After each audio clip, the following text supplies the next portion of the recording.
बिस्मिल्लाहिर्रहमानिर्रहीम और अस्सलाम वालेकुम। 10 अगस्त और पाकिस्तान में इतवार की शाम। आज की अहम तरीन खबरों में सबसे पहले जनरल बाजवा को एक्सटेंशन देना हमारी तारीखी गलती थी और इस पर हम कौम से माफ़ी मांगते हैं।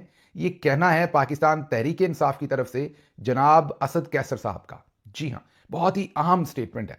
इतनी अहम स्टेटमेंट है कि इसे पाकिस्तानी मिलिट्री जर्नल्स तो बहुत ही गौर से सुनेंगे, लेकिन इसके अलावा दूसरी पॉलिटिकल पार्टीज हो या मीडिया हो या इंटरनेशनल कम्युनिटी हो, वो तमाम भी इस स्टेटमेंट को बहुत ही गौर से सुनेंगे भी और एनालाइज भी करेंगे।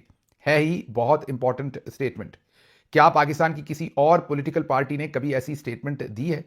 अगर नहीं दी तो फिर तहरीक इंसाफ क्यों दे रही है? क्या तहरीक इंसाफ का वर्कर और उनके लीडर्स कुछ ज्यादा सीख गए हैं? क्या वो कोई ऐसी गलती जो पहले उनसे हुई हो वो दोबारा रिपीट करने को तैयार होंगे? इन तमाम चीजों के जवाब टटोलने की कोशिश करेंगे, क्योंकि इस स्टेटमेंट की रेमिफिकेशंस पाकिस्तान के पूरे पॉलिटिकल कैनवस के ऊपर इनएविटेबल है। जो पहले फैसला हुआ था बाजवा का गलत था और ये हमारा तारीखी तौर पर मैं समझता हूं कि ये गलत फैसला था जिसपे हम पूरी कौम समाज रखा है और आइंदा के लिए किसी इस किस्म के फैसले का हिस्सा नहीं बनेगा। तो सबसे पहले आप अक्सर पाकिस्तान तहरीक इंसाफ के सियासी मुखालफिन को टेलीविजन पर एक बात कहते हुए सुनते होंगे कि तहरीक इंसाफ और इमरान खान सिर्फ इक़्तिदार चाहते हैं। वो ये चाहते हैं कि मिलिट्री जर्नल्स किसी तरीके से भी इनको इक़्तिदार में बिठा दें और फिर बदले में इन्हें जो कहेंगे ये करेंगे। अक्सर लोग ये आर्गूमेंट करते हैं कि ये सारा इनकलाब जो है ये इसलिए है कि इनको इक़्तिदार चाहिए। हालांकि बहुत वाज़ेह है कि अगर इक़्तिदार चाहिए होता तो इमरान खान डील करके बाहर आ चुके होते और बाहर आके कोशिश करते इक़्तिदार लेने की। वो तो आपको पता है कि सियासी मुखालफिन बस तनकीद बराए तनकीद और उनके पास और कुछ कहने को नहीं है तो वो ये कहते हैं। लेकिन आज की स्टेटमेंट की तरफ आते हैं। आज की स्टेटमेंट क्या ये बस वैक्यूम में हो गई? नहीं, इसके पीछे एक पूरी लर्निंग है। तहरीक इंसाफ शायद वो पहली पार्टी है जिसने इस तरह की स्टेटमेंट दी है और अपनी एक टेक्निकल कह लें, एक स्ट्रेटेजिक कह लें, एक सोच की कह लें, पॉलिटिकल आइडियोलॉजी की कह लें, जो भी आपने कहना है, वो एक गलती जो है उसे कौम के सामने रख रही है, मान रही है और इस बात का अयादा कर रही है कि दोबारा हम ऐसी गलती रिपीट नहीं करेंगे। आपके सामने पाकिस्तान पीपल्स पार्टी ने जनरल कियानी को, शफाक परवेज कियानी को एक्सटेंशन दी थी। क्या पीपल्स पार्टी ने आज तक ऐसा कहा है? बिल्कुल भी नहीं। बल्कि अगर आप देखें तो इन जमातों ने बहुत बार जो आर्मी चीफ थे उनको नीचे से उठाकर ऊपर ये मैरिट को तोड़ते हुए, ज़ियाउल हक की बात करें या परवेज मुशर्रफ साहब की बात करें, दोनों को, ज़ियाउल हक को भुट्टो साहब ने और परवेज मुशर्रफ साहब को नवाज शरीफ साहब ने नीचे से उठाकर ऊपर आर्मी चीफ बनाया। अभी की बात करें तो फील्ड मार्शल साहब चंद दिन पहले रिटायर हो रहे थे, लेकिन नून लीग ने पूरा जोर लगा के इन्हें आर्मी चीफ बनाया। लेकिन क्या इन जमातों में से कभी किसी ने ये कन्फेशन किया कि हमसे गलत फैसले हुए थे? फिर तहरीक इंसाफ ये कन्फेशन क्यों कर रही है? दो वजूहात हैं। एक तो तहरीक इंसाफ की जो मेन लीडरशिप मतलब इमरान खान है, वो कभी भी अपनी गलती को कौम के सामने रखने, मानने, उसे माजरत करने से नहीं उकताते या नहीं शर्माते। उनको ये लगता है कि वो गलत करें या सही करें, उन्हें अवाम को एतमाद में लेना है। इसलिए जब भी जिंदगी में उनसे कोई सियासी फैसला गलत हुआ है, उन्होंने हमेशा अवाम के सामने रखा, अवाम से रुजू किया, अपनी गलती को माना और यह भी बताया कि किन अवामल के अंदर वो गलती हुई थी। अब जब एक्सटेंशन हुई थी तो मैं क्योंकि उस सारे मामले को देख रहा था, करीब से देख रहा था, तो तकरीबन तमाम जो मेजर लोग थे हमारी पार्टी के, वो तमाम के तमाम ही जनरल बाजवा साहब के लिए पीआर कर रहे थे और कह रहे थे कि इन्हें एक्सटेंशन दे देनी चाहिए। मेन पार्टी की जितनी भी मेन लीडरशिप थी वो सभी तकरीबन मैं नाम एक एक क्या लूँ, वो इमरान खान साहब के पास गए थे और कहा था कि एक्सटेंशन दे दीजिए। और उसके बाद अगर इमरान खान अकेले, वैसे तो उन्हें कह देते तो शायद हमें यह सब कुछ ना भुगतना पड़ता, लेकिन वो अकेले उस वक्त अगर ये फैसला करते तो ऐसा ही लगता कि वो डिक्टेटर है, पार्टी की जो दूसरी लीडरशिप है उनकी राय के साथ अग्री नहीं कर रहे। तो एक तो खान साहब की लर्निंग हुई। इस सब में सबसे ज्यादा लर्निंग दो लोगों की हुई, एक इमरान खान की और एक नीचे पार्टी के वर्कर की। अब इमरान खान तो नजरिए के अमीन हैं ही हैं, उन्हीं का तो नजरिया है, लेकिन जो नीचे पार्टी वर्कर है वो इस नजरिए के साथ इतना जुड़ गया है कि हर उस शख्स का वो एहतसाब करेगा जो इस नजरिए से आगे पीछे होगा।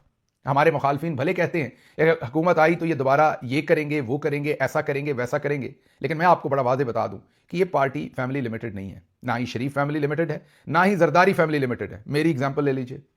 अगर फॉर एग्जाम्पल अज्यूम कर लें कि किसी भी मुझे पार्टी के फोरम से, किसी कमेटी से निकाला जाता है, तो ये कोई इज्जत अफजाई की बात तो नहीं होती तो पॉलिटिकली ये एक डैमेजिंग खबर ही है। लेकिन इसमें मुझे किस कुत्ते ने काटा है कि मैं बार बार ऐसी बातें करूं, ऐसी बगावत करूं कि जो ऐसे लोग जो समझते हैं कि मेरी बातों से उन्हें नुकसान होता है, वो फिर पूरी एक प्लानिंग करें और पूरे तरीके से मुझे वहां से निकलवाने की कोशिश करें। अब अगर मैं नजरिए को पास ना रखूं तो मेरे लिए भी आसानी जो है वो यही है कि मैं भी बस दरमियानी सी बात करूं। मैं फील्ड मार्शल आसिम मुनीर को कसूरवार कहने की बजाय कहूं कि पाकिस्तानी एस्टेब्लिशमेंट कसूरवार है। हालांकि पाकिस्तान में इस्टेब्लिशमेंट नाम की कोई चीज़ नहीं है। किसी दिन इसको एक्सप्लेन करेंगे आपके सामने कि हाँ दूसरे मुल्कों में इस्टेब्लिशमेंट होती है, पाकिस्तान में नहीं है। पाकिस्तान में army chief is army, army is chief. जिधर चीफ देखता है उधर पूरी आर्मी देखती है। और ब्यूरोक्रेसी हो, कारोबारी लोग हों, एक्टर एक्ट्रेसेस, जो भी सब कुछ है वो उसी सिस्टम के अंडर आता है जिसके ऊपर आर्मी चीफ है। तो यहाँ फर्द वाहिद है। तो मुझे भी पता है कि अगर मैं उनका नाम ना लूं और उसके साथ साथ उनके साथ चलने वाले चंद लोगों पर तनकीद ना करूं तो मुझे भी किसी फोरम, किसी कमेटी से निकालने की बात नहीं होगी। तो ये मुझे कौन सा कीड़ा काटा हुआ है? वही नजरिए का कीड़ा है। और ये मुझे अकेले को नहीं है, इसमें मेरे हमसफर बहुत सारे हैं। पाकिस्तान तहरीक इंसाफ की लीडरशिप में भी होंगे, भले चंद हों, लेकिन नीचे वर्कर्स में तो बहुत है। हम लोग नुकसान उठा लेंगे, मतलब मैं अच्छा भला एक चले कोई ना कोई एक भरम बना हुआ है। अब अगर फॉर एग्जांपल मुझे, जो कि मुझे लगता है किसी भी वक्त किसी भी कमेटी से मुझे फारिग किया जाएगा, क्योंकि मैं हर वक्त कोई ना कोई लाठी कंधे पे रखता हूं। कभी 18 निकाती आपके सामने प्लान पेश कर देता हूं, कभी ये करता हूं, कभी वो करता हूं, तो कोई ना कोई हरकतें तो मैं करता ही रहता हूं। लेकिन जब भी ऐसा होगा तो जाहिर है मुझे उसकी एक्सप्लेनेशन देनी पड़ेगी, एक रफ पैच होगा उसमें से गुजरूंगा। तो अकल तो यही कहती है कि मुझे इन सारे कामों में पढ़ने की क्या जरूरत है, आराम से अपना काम करता रहूं। जब खान साहब बाहर आएंगे तो उनसे बात करेंगे और देख लेंगे। लेकिन दूसरी तरफ नजरिया यह डिमांड करता है कि नहीं, जो ठीक है उस पर डट जाओ और उसकी फिर जो भी कीमत अदा करनी पड़ती है वो करो, भले उसमें मुनाफा हो भले घाटा हो। तो इसलिए मैं तो हर तरह के घाटे के लिए तैयार हूं। पाकिस्तान की मेरी नेशनैलिटी, मेरा पासपोर्ट, मेरा सारा कुछ जो वहां पर था वो तो पहले ही कैंसिल हो गया। तो अभी किसी कमेटी से भी मैं कैंसिल हो जाऊंगा तो मुझे बताइए, काबल दे जमयानु नित महिमा, मुझे उससे क्या फर्क पड़ेगा? ये तो चलती है तुझे ऊंचा उड़ाने के लिए। जो पाँव में छोटी मोटी एक जंजीर है कि बहुत सारे दोस्तों की बहुत सारी बातें इस वजह से नहीं कर पाता कि फिर भी एक किसी डिसिप्लिन का पाबंद हूं, उससे भी फिर आज़ाद हो जाऊंगा और मर्जी से आपके सामने जो है वो एनालिसिस रख सकूंगा। तो मैं रोज़ सोने से पहले ये सोच के ही सोता हूं कि सुबह जब उठूंगा तो खबर आई होगी कि गिल साहब जो है उन्हें फलां जगह से फारिग कर दिया। पर वापस आते हैं खबर की तरफ। खबर जो आपको मैंने बताया कि ये जो असद कैसर साहब ने बात की है, ये असल में यही अब तहरीक इंसाफ की लाइन और लेंथ है। तहरीक इंसाफ में इमरान खान साहब हों, पार्टी की दरमियान की लीडरशिप हो या वर्कर्स हों, सभी की लर्निंग हो गई है कि rule of law, freedom of speech, democracy के ऊपर और ह्यूमन राइट्स के ऊपर किसी तरह का भी कोई कंप्रोमाइज़ अब नहीं करना। अगर किया तो फिर कौम भी और कारकुनान भी हमें माफ़ नहीं करेंगे। और ये भी जहन में रखिएगा कि ये फैमिली लिमिटेड पार्टी नहीं है। इसका कारकुन जो है वो एहतसाब करेगा आपका।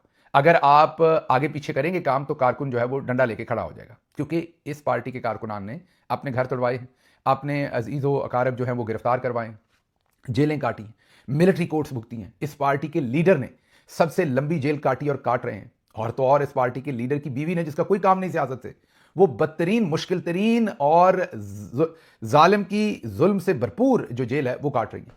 तो इस सब के बावजूद भी अगर कल को तहरीक इंसाफ ऐसी कोई मिस्टेक जो हुई है वो रिपीट करती है तो जाहिर है फिर कारकुनान जो है वो एहतसाब करेंगे ऐसे उस हर शख्स का जो इमरान खान साहब को जाके उल्टे मशवरे देगा और ऐसी कोई भी चीज़ रिपीट करने का पूरा कोई प्लान बनाएगा। खान साहब बहरहाल जो कुछ गो थ्रू हो चुके हैं और जो कुछ उन्होंने बहुत सारे लोगों के चेहरे असल में देख लिए हैं, मुझे अब ऐसा होता हुआ मुमकिन नज़र नहीं आता। बहरहाल उसके साथ साथ नजरिए के जो गार्ड हैं वो खान साहब भी हैं और साथ वर्कर्स भी हैं, और इसमें जो दरमियान वाले लोग होंगे उनके लिए बहुत अब मुश्किल होगा ऐसी चीज़ों की लॉबिंग करना। इसलिए असद कैसर साहब की जो स्टेटमेंट है ये बहुत खुशाइंद है। और बिल्कुल मैं ये समझता हूं कि ना ही जनरल ज़ियाउल हक साहब को इस तरीके से आर्मी चीफ बनाना चाहिए था, ना ही हमें एक्सटेंशन देनी चाहिए थी, और ना ही अशफाक परवेज़ कियानी साहब को एक्सटेंशन मिलनी चाहिए थी।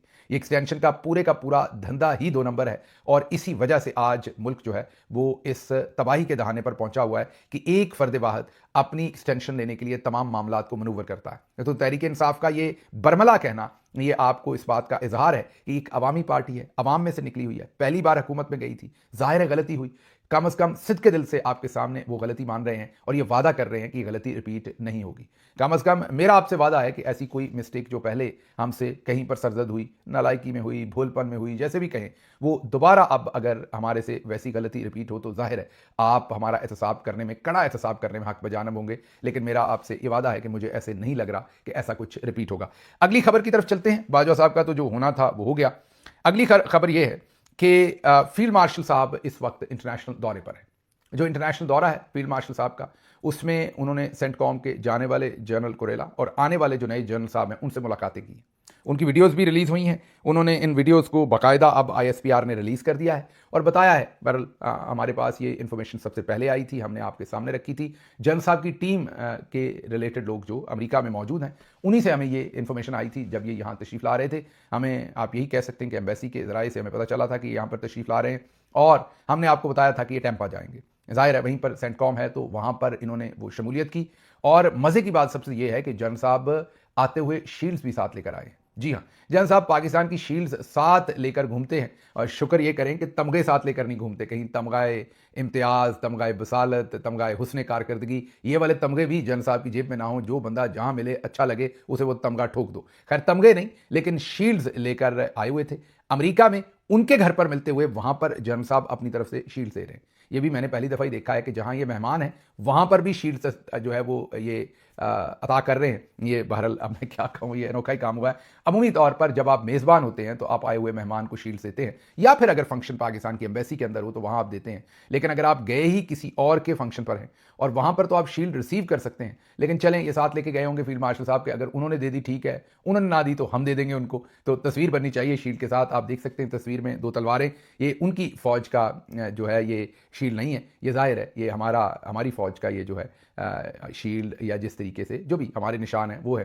तो कहने की बात यह है कि जनरल साहब अपनी शील्ड्स भी साथ लेकर गए हैं। जहां उन्हें लगता है कि यहाँ रिलेशनशिप बढ़ाने हैं, वो जेब से निकाल के एक शील्ड वहां पर तकसीम कर देते हैं। तो बहरहाल वहां से उन्होंने ये अब प्रेस रिलीज़ किया कि उनकी मुलाकातें हुई हैं। ये बहरहाल तय था, जनरल कुरेला जा रहे थे उन्होंने, क्योंकि मेरे ख्याल में फील्ड मार्शल ये समझ चुके हैं कि जो वाया बठिंडा उनका ये जो राउट है जनरल साहबान का, और ख़ित्ते में जो पाकिस्तान की अहमियत है, वो पाकिस्तान के फ़ौजी अड्डे हों, अफ़गानिस्तान से मामलात हों, इंडिया से हों, चाइना से हों, तो जंग ही हमारा कोई ना कोई रेफरेंस पॉइंट है अमेरिका के लिए। तो उसमें जनरल साहबान ही इनको लगता है कि इनका जो टिकट टू वाइट हाउस है वो है, तो इसलिए वो कोई मौका ज़ाया नहीं करने देना चाहते। और मेरा ख्याल वो ये भी चाहते होंगे कि जनरल कुरेला जो हैं वो जाते जाते नए जो जनरल हैं उनसे भी इनको इंट्रोड्यूस करा दें। जो नए जनरल साहब आए हैं उनसे भी वहाँ पर उनकी मुलाकात हुई है। तो यही वजह, अभी वो जो इतलात हैं वो बेल्जियम पहुँच रहे हैं, वहाँ पर पाकिस्तानी तैयार खड़े हैं उनके ऑनर में प्रोटेस्ट करने के लिए। जैसे ये वहाँ पर पहुँचेंगे तो वो भी जो भी डेवलपमेंट होगी वो भी आपके सामने रखेंगे।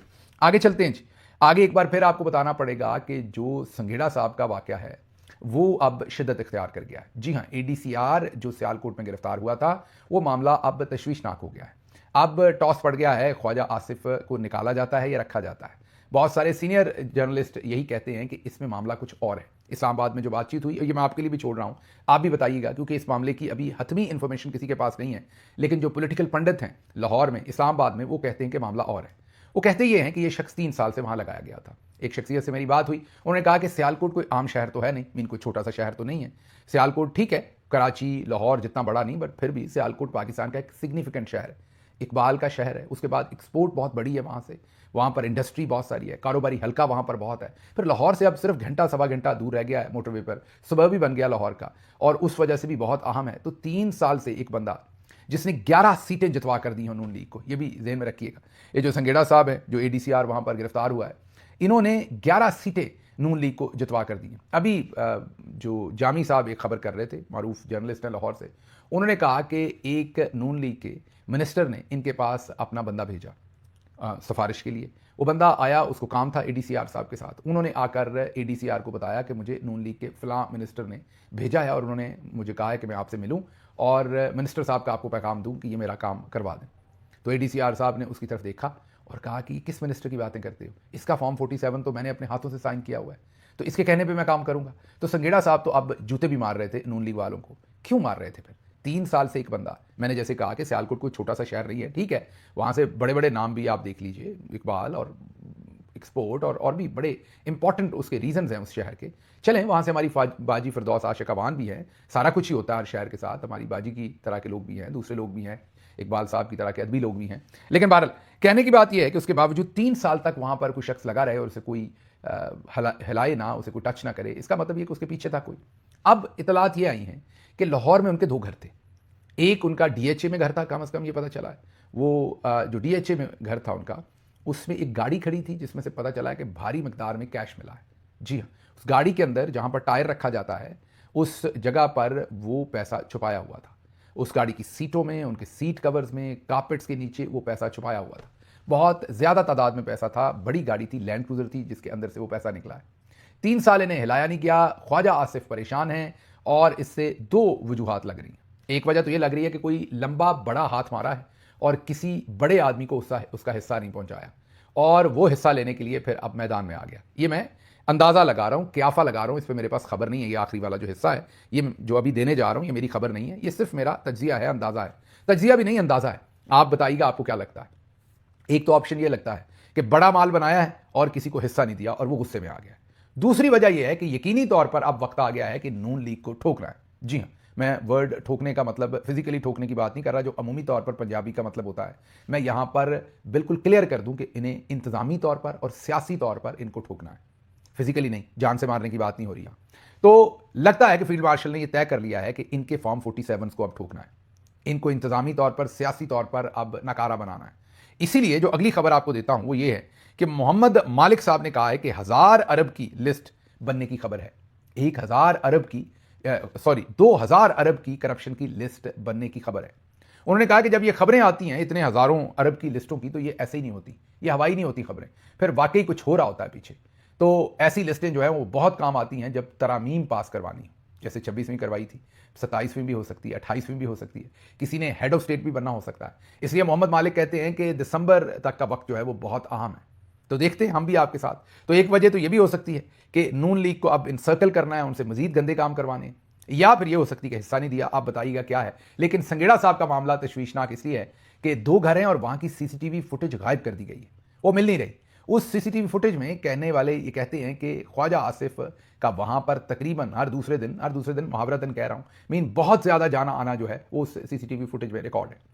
सिर्फ वो नहीं, और भी बड़े सारे पर्दा नशी हैं जो जाकर संगेड़ा साहब को वहां मिलते थे, उनके घर पर, और आना जाना रहता था। अब देखते हैं इनका क्या बनता है। लाइक संगेड़ा साहब को कोई स्पेस मिलती है, नहीं मिलती, कहां तक ये मामला सारा जाता है। क्योंकि ख्वाजा साहब ने तो गुस्से में आके ये जो पुर्तगाल वाला हमला किया था कि पुर्तगाल में पाकिस्तानी ब्यूरोक्रेट, वो जो पुलिस के 2-3 आला तरीन अफसरान हैं, हम खबर दे चुके हुए हैं आपको, नाम लेके खबर दे चुके हुए हैं पहले, उन लोगों के ऊपर ख्वाजा साहब ने वार किया है। क्योंकि पता ये चल रहा है कि उन्होंने नेशनैलिटीज ले ली हुई हैं और वो मूव कर रहे हैं अब अपना सारा पैसा पुर्तगाल के अंदर, और वो करीब है मरियम नवाज के। और जाहिर है ख्वाजा आसिफ साहब के बंदे पर हाथ डालना सिर्फ मरियम नवाज के बस का काम भी नहीं था, ये ऊपर से इनको ऑर्डर्स थे। और वो जो ऊपर से ऑर्डर्स थे, जाहिर है जो ऊपर के ऑर्डर्स हैं उनको, बाजी मरियम को तो ऊपर से ऑर्डर आए कि नवाज शरीफ को गिरफ्तार कर लें तो वो 2 मिनट में गिरफ्तार करवा लेंगी। तो बाजी मरियम भी इसमें हैंड एंड ग्लव है। तो एक तरफ ख्वाजा आसिफ हैं, दूसरी तरफ ऊपर वाली सरकार है और साथ बाजी मरियम है। देखते हैं अब ऊंट किस करवट बैठता है और ये संगेड़ा साहब वाला मामला जो है वो क्या होता है। अच्छा जी, अगली खबर, ज़िमनी इलेक्शन में नून लीग की टिकट के लिए 15 उम्मीदवार मार्केट में हैं। तहरीक इंसाफ के पास उम्मीदवार नहीं है, ये कहना है अज़मा बुखारी का। लोगों ने इस पर तजिया ये किया है कि यकीनन 15 उम्मीदवार होंगे, क्योंकि उन्हें पता है कि बगैर किसी एफर्ट के फॉर्म 47 के ऊपर जीत जाना है। लेकिन क्या 15 वोटर भी होंगे हर हल्के में आप लोगों के? क्योंकि उम्मीदवार तो ढूंढ लेंगे, वोटर आपको नहीं आजकल मिल रहा। तो ये इनका मजाक उड़ाया जा रहा है सोशल मीडिया के ऊपर। देखते हैं उसको ये कैसे हैंडल करते हैं, रिस्पॉन्ड करते हैं। इसके साथ ही मुझे इजाजत दीजिए। अल्लाह आपका हामी और नासिर हो। पाकिस्तान जिंदाबाद।